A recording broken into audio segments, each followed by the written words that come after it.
بسم الله الرحمن الرحيم. السلام عليكم ورحمة الله تعالى وبركاته. إذا لهانتي مداود يالكسو دوادا برامج ورادك جنة الكحولك ورارك قضوبدا أن يدنكو كسو باهندون وحاقيبك نغنيا رئيس الوزراء حمزة عبد برا ومانتا حلقة كلاوريق رئيس الوزراء القارسين محمد حسين رابلي مناسبات كالرادة في الصومالية سيدا اللوقة بنقابية يدوكومينتي دي كلاوريقين رئيس الوزراء حمزة محمد حسين رابلي أيان يدنكو كسو باهندونا qodobada kale ee aad daawan doontaan waxaa qayb ka noqonaya wasiir Beyle oo maanta la kulmay faahfaahad kala duwan iyo sidoo kale su'aalooyin adag oo la weydiiyay haddaba kulankii baarlamaanka ee maanta yeesheen sidee u dhacay maxaa ka soo kordhay faahfaahin kala duwan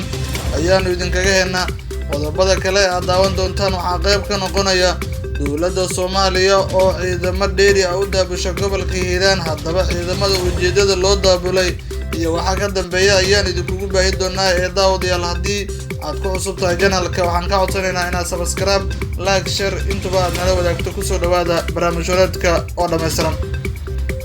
ra'iisul wasaaraha cusub ee Jamhuuriyadda Federaalka ee Soomaaliya mudane Xamse Cabdi Barre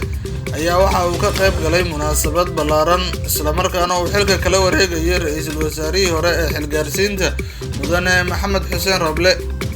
munaasabada oo ka dhacday xafiiska ra'iisul wasaaraha ayaa waxaa ka soo qayb galay xubno ka tirsan golaha wasiirada xilgaarsiinta iyo sidoo kale gudoomiyaha golaha shacabka iyo aqalka sare iyadoo oo munaasabada ay khudbado kala duwan ka jeediyeen mas'uuliyiintii ka qayb gashay munaasabada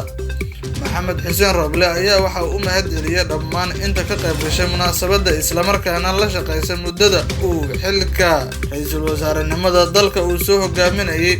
Maxamed Xuseen Roble ayaa sidoo kale waxa uu ammaan kala duldhacay madaxweynihii hore ee Soomaaliya Maxamed Cabdullaahi Farmaajo kaas oo sheegay inuu kaga mahadcelinayo maadaama uu gartay inuu xukuumadda Soomaaliya uu hogaamiyo muddada xilgaarsiinta Maxamed Xuseen Roble ayaa sidoo kale sheegay in dhammaan shacabka Soomaaliyeed iyo qaybaha kala duwan ee dawladda sida ay wada shaqeeyeen oo ay ugu horeeyaan maamul goboleedyada ayuu waxa uu cadeeyay inuu ku faraxsan yahay in maanta uu xilka ku wareejiyo mudane Xamse Cabdi Barre ra'iisul wasaaraha dhawaan baarlamaanka federaalka ee Soomaaliya codka kalsoonida ay siiyeen ee Xamse Cabdi Barre isla markaana xafiiska si rasmi ah ula wareegaya ayaa isna dhankiisa goobta ka hadlay waxa uu sheegay in dhammaan ummadda Soomaaliyeed uu uga mahadcelinayo sida wanaagsan ay ula soo shaqeeyeen ra'iisul wasaaraha isagoo waxa uu sidoo kale xusay in dhawaan uu dardargelin ku sameyn doono magacaabista xubnaha golaha wasiirada Soomaaliya uu sheegay in shacabka Soomaaliyeed ay u shaqeyn doonaan maadaama uu yahay xaalado kala duwan oo dalka hadda ku jiro Xamse Cabdi Barre oo noqonaya ra'iisul wasaarihii 12aad ayaa waxa sidoo kale hortaala shaqooyin tiro badan oo ay ugu horeyso abaaraha dalka ka jira iyo sidoo kale xaaladda amni oo dalka Soomaaliya la sheego in ay tahay mid liidato inkastoo sidoo kale aanan ka marnayn in dhaqaalaha iyo sidoo kale kaabayaasha ay shacabka Soomaaliyeed u baahan yihiin la hormariyo mar ayuu maanta waxa uu booqday xarunta xisbiga oo ku taala degmada Warta Nabadda dhabarka dambe ee Stadium Muqdisho waxa uu sheegay in halkaan dayactir ballaaran lagu sameeyo dhawaana golaha wasiirada iyo mas'uuliyiinta kala duwan ee dawladda ay halkaas u dhigi doonaan sida uu shaaca ka qaaday Xamse Cabdi Barre 16 bishan ayay ahayd markii madaxweynaha Jamhuuriyadda Federaalka ee Soomaaliya mudane Xasan Sheekh Maxamuud uu si rasmi ah xilka ra'iisul wasaarenimo ugu magacaabay Xamse Cabdi Barre oo deegaan doorashadiisu ay tahay Jubbaland wasiirka maaliyadda xukuumadda federaalka ee Soomaaliya Cabdiraxmaan Ducaale Beyle ayaa maanta waxa uu ka qayb galay kulanka golaha shacabka Soomaaliya oo ay ku yeesheen magaalada caasimadda ee Muqdisho isagoo wax laga weydiinayay dhammaan hanaanka maaliyadda dalka Soomaaliya iyo budgetka 2022 oo horey uu gudbiyay xubnaha golaha shacabka wasiir Beyle ayaana waxa su'aalo tiro badan weydiiyeen xubnaha golaha shacabka su'aalooyin dhowr ah oo la weydiiyay ayaa la sheegay wasiirku inuusan marnaba sidii loo baahnaa uusan uga jawaabin su'aalaha la weydiinayay wasiirka ayaa waxa ay inta badan u badnaayeen in wasaaradda uu 5 sano la soo dhaafay labada xukuumadood ee soo martay marnaba aanan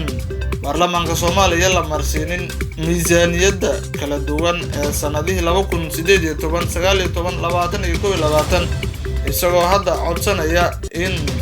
loo meel mariyo miisaaniyadda 2022 xubnaha baarlamaanka Soomaaliya ee goobta ka hadlay isla markaana wasiirka aadka ugu dhaliilay waxaa ka mid ah xildhibaan Cabdiraxmaan Maxamuud Beene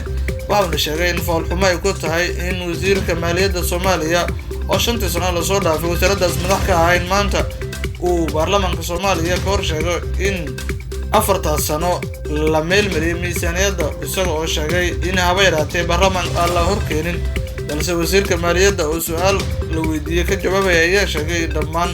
hannaankaasi loo gudbinayo guddoonka golaha shacabka ay u gudbinayeen ha yeeshee ay sheegay in ay hoosta dhiganayeen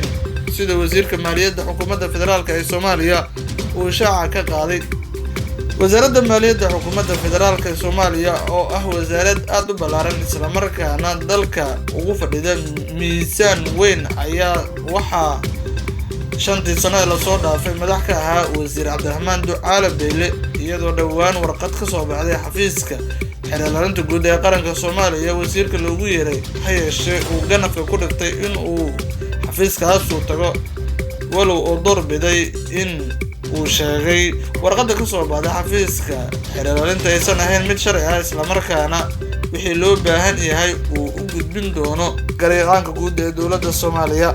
dowladda federaalka ee Soomaaliya ayaa lagu soo waramayaa in ciidamo hor leh ay u dirtay gobolka Hiiraan ee bartamaha dalka Soomaaliya si ay uga qayb noqdaan howlgallada ka dhanka ah xarakada Al-Shabaab ee ka socda gobolkaasi ciidamada diyaaradda looga qaaday gudaha garoonka diyaaradaha ee caasimadda dalka Soomaaliya ee Muqdisho ayaa waxaa la geeyay garoonka Guraceel halkaas oo la filayo in gaadiid looga diyaariyo loogana qaado si loo geeyo gobolka Hiiraan oo hoos taga dowlad goboleedka Hiirshabelle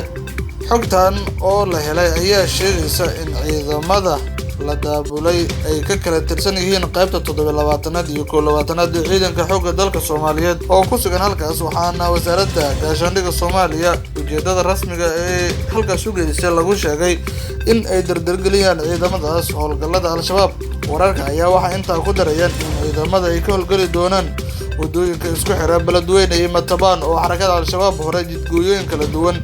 ay uga sameeyeen si ay uga mir dhaliyaan dhammaan howlaha amni ee gobolka Hiiraan loogu talagalay arrintan ayaa waxaa sidoo kale ka dambeysay kadib markii kolonyo shalay uu la socday gudoomiyaha gobolka Hiiraan ay ku jireen wariyaal ay ku dhaawacmeen degmada Matabaan ee gobolka Hiiraan kadib markii loo dhigay miinooyin dhulka lagu aaso howlgallo kala duwan ayaana gobolka Hiiraan waxa ay ka socdeen waayadii dambe iyadoo Al-Shabaabna ay weli ku xoogan yihiin guud ahaan barnaamijyada janalka xulka wararka intaas ayaanu ku soo gabagabaynaynaa waana ku mahadsantiin la socodka barnaamijyada